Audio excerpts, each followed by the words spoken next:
Raj TV நேயர்கள் அனைவருக்கும் வணக்கம் and welcome to the show Nadigaiyar Thilagam Savitri. இந்த நிகழ்ச்சியில் நடிகை சாவித்ரி பற்றின நிறைய சுவாரஸ்யமான விஷயங்கள்லாம் நீங்கள் தெரிஞ்சுக்கிட்டு இருக்கீங்க. அதே மாதிரி இன்றைக்கும் ரொம்ப இன்ட்ரெஸ்டிங்கான விஷயங்கள்லாம் உங்களுக்காக காத்துட்ருக்கு. வாங்க ஷோக்குள்ளே போகலாம்.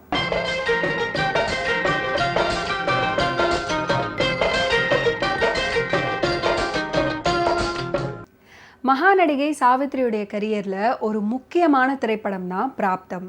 இந்த பிராப்தம் படம் பார்த்தீங்கன்னா 1971 வெளிவந்தது. இந்த திரைப்படத்தை சாவித்ரியே ப்ரொடியூஸ் பண்ணியிருக்காங்க.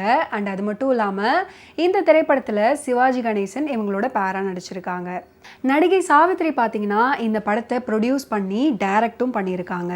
சாவித்ரி தன்னுடைய 3 வீடுகளை அடமானம் வைத்து இந்த படத்தை ப்ரொடியூஸ் பண்ணியிருக்காங்க.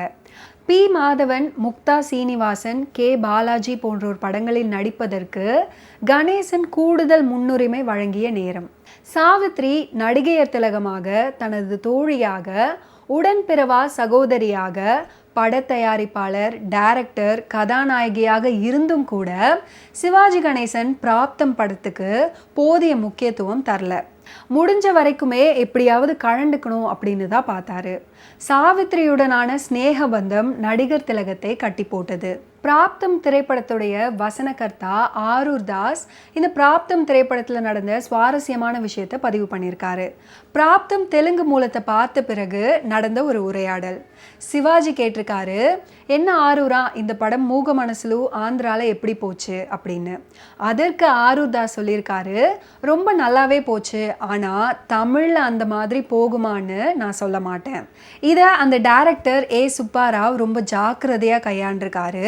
அவர் ஒரு நல்ல இயக்குனர், ஆனால் அந்த அளவுக்கு சாவித்ரி அப்படின்னு இழுத்திருக்காரு. அதுக்கு உடனே சிவாஜி சொல்லியிருக்காரு, நான் என்ன நினச்சனோ அதை நீ அப்படியே சொல்லிட்ட. சாவித்ரி இந்த விஷயத்தில் ரொம்ப ரிஸ்க் எடுக்கிறாங்க. இப்போ அது ஏன் சொந்த படம் எடுக்கணும்? அப்படியே எடுத்தாலும் அதுக்கு ஏற்ற மாதிரி ஒரு நல்ல குடும்ப கதையாக பார்த்து எடுக்கலாமே. அதான் நீ இருக்கியே, உன்கிட்ட அந்த பொறுப்பை ஒப்படைக்க வேண்டியது தானே. நம்ம குடும்ப பொண்ணு, நம்மளால் ஒன்றும் மறுத்தும் சொல்ல முடியல. பேசாமல் ஏ சுப்பாராவையே டைரக்டராக போட சொல்லு. நீ சொன்னால் சாவித்ரி கேட்பாங்க. ஜெமினி கணேசனையும் விட்டு சொல்லு அப்படின்னு சிவாஜி சொல்லியிருக்காரு. சிவாஜியுடைய பேச்சை கேட்டு ஆரூர் தாஸும் சாவித்ரி கிட்ட பேச போனாரு. என்னன்னா, அண்ணி நீ 2 ரிஸ்க் எடுக்கிற. ஒன்று உன்னுடைய சொந்த தயாரிப்பு, இன்னொன்று டைரக்ஷன். இவ்வளோ பெரிய ரிஸ்க் எடுக்கிறதுக்கான அவசியம் உனக்கு என்ன வந்துச்சு? குழந்தை உள்ள மாதிரி இது ஒரு சின்ன ப்ராஜெக்ட் கிடையாது. சிவாஜியை வச்சு எடுக்கிற ஒரு பெரிய படம். காஸ்ட் ஆஃப் ப்ரொடக்ஷனும் அதிகமாகும், அவுட்டோர் ஒர்க்கும் நிறையவே இருக்கும். அது மட்டும் இல்லாமல் மூக மனசுலு மறு ஜென்மத்தை பற்றின ஒரு குழப்பமான கதை. இது எல்லாமே கேட்டுட்டு சாவித்ரியும் பிடிவாதமாக பரவாயில்ல அப்படின்னு சொல்லிட்டாங்க. மூக மனசுலுவை தான் நான் எடுக்க போகிறேன். தெலுங்கு மாதிரி தமிழ்லையும் நல்லா வரும்ன்ற நம்பிக்கை எனக்கு இருக்குது. நீங்கள் தமிழ் ஸ்கிரிப்டில் மட்டும் தெலுங்கை விட இன்னும் நல்லா இம்ப்ரூவ் பண்ணி கொடுத்தீங்கன்னா அதை நான் கரெக்டாக ஃபாலோ பண்ணிக்குவேன். படமும் நல்லா வரும். சிவாஜியும் நானும் இருக்கிறதுனால நல்லா பிஸ்னஸும் ஆகும் அப்படின்னு சொல்லியிருக்காங்க சாவித்ரி. இதுக்கு ஆரூர் தாஸும் சரி அப்படின்னா இன்னொரு முக்கியமான பாயிண்ட்டு, நீ ஏன் வீணா 2 வகையில் ஸ்ட்ரெயின் பண்ணிக்கிற? சுப்பாராவையே டைரக்ட் செய்ய சொல்ல அப்படின்னு சொல்லியிருக்காரு. ஏன்னா ஆக்டிங், ப்ரொடக்ஷன், டைரக்ஷன் இவ்வளவு லோடு உனக்கு தேவையா? நல்லா யோசிச்சு பாரு அப்படின்னு சொல்லியிருக்காரு. உடனே சாவித்ரியும் என்ன சொன்னாங்கன்னா, நல்லா சிந்திச்சு பார்த்து தான் இந்த முடிவு எடுத்திருக்கேன். நானே டைரக்ட் பண்ண போகிறேன்னு சுப்பாராவ் கிட்ட சொல்லி அவருடைய ஆசிர்வாதத்தையும் நான் வாங்கிட்டேன். எல்லாமே முடிஞ்சு போச்சு, இனிமேல் திங்க் பண்ணுறதுக்கு ஒன்றுமே கிடையாது அப்படின்னு சாவித்ரி ரொம்ப கிளியராக சொல்லிட்டாங்க.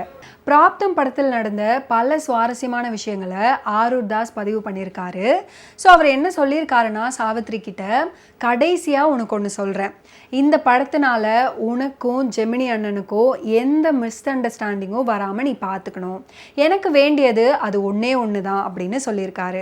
உடனே சாவித்ரியும் பிராப்தம் சம்பந்தமாக தன்னை ஒன்றுமே கேட்க வேணாம்னு அவர் கண்டித்து சொல்லிட்டாரே, அதுக்கப்புறம் மிஸ் அண்டர்ஸ்டாண்டிங் வர்றதுக்கு என்ன இருக்குது? அப்படி சாவித்ரி சொன்னதே கணவன் மனைவி இருவருக்குள்ளும் உண்டான கருத்து வேறுபாட்டின் முதல் கட்டம் என்பதை புரிஞ்சுக்கிட்டாரு ஆரூர் தாஸ். சிவாஜி கணேசனோட அறிவுரை, ஆரூர் தாஸின் வேண்டுகோள் எதையுமே கேட்கும் நிலையில் சாவித்ரி அன்னைக்கு இல்லை.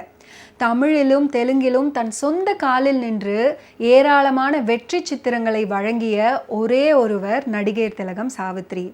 அவரது படு தோல்வி படங்களை பார்த்தீங்கன்னா விரல் விட்டு எண்ணிடலாம். கேமராவுக்கு முன்னால் சாதிச்சது போல திரைக்கு பின்னாலும் இயக்குனர் இமயமாக ஜெயித்து காட்ட முடியும் அப்படின்ற நம்பிக்கையின் உச்சம் சாவித்ரி. பிராப்தம் படத்துடைய பாடல்கள் எல்லாமே பார்த்தீங்கன்னா சூப்பர் ஹிட் பாடல்கள், ரொம்ப அற்புதமான பாடல்களும் கூட. இந்த பாடல்களை இசையமைச்சது யாருன்னு பார்த்தீங்கன்னா MS விஸ்வநாதன் அவர்கள். இந்த படத்தில் ஒரு பாடல் இடம்பெற்றிருக்கு, சொந்தம் எப்போதும் அப்படின்ற ஒரு பாடல். இந்த பாடலை பாடியவங்க TM சௌந்தரராஜன், P சுஷிலா. இந்த பிராப்தம் திரைப்படத்தில் எல்லா பாடல்களுக்குமே வரிகள் எழுதினது யாருன்னு பார்த்தீங்கன்னா கவியரசர் கண்ணதாசன் அவர்கள். இந்த திரைப்படத்தில் இன்னொரு பாடல் இன்னுமே நல்லா அமைஞ்சிருந்தது, சந்தனத்தில் நல்ல வாசம் எடுத்து. இந்த பாடலை பாடினவங்க TM சௌந்தரராஜன் மற்றும் P சுஷிலா அவர்கள். ஓகே வியூவர்ஸ், இன்னைக்கு நிகழ்ச்சியில் சாவித்ரியோட கெரியரில் ஒரு வெற்றி படத்தை பற்றி நம்ம பார்த்தோம். அண்ட் அதுக்கு பின்னாடி நடந்த சுவாரஸ்யமான விஷயங்களையும் நம்ம பார்த்து தெரிஞ்சுக்கிட்டோம். இதே மாதிரி இன்னொரு சூப்பரான நிகழ்ச்சியில் நான் உங்களை மீட் பண்ணுறேன். அன்டில் தென் டாடா பாய் சொல்லிக்கிறது நான் உங்க யாதவி.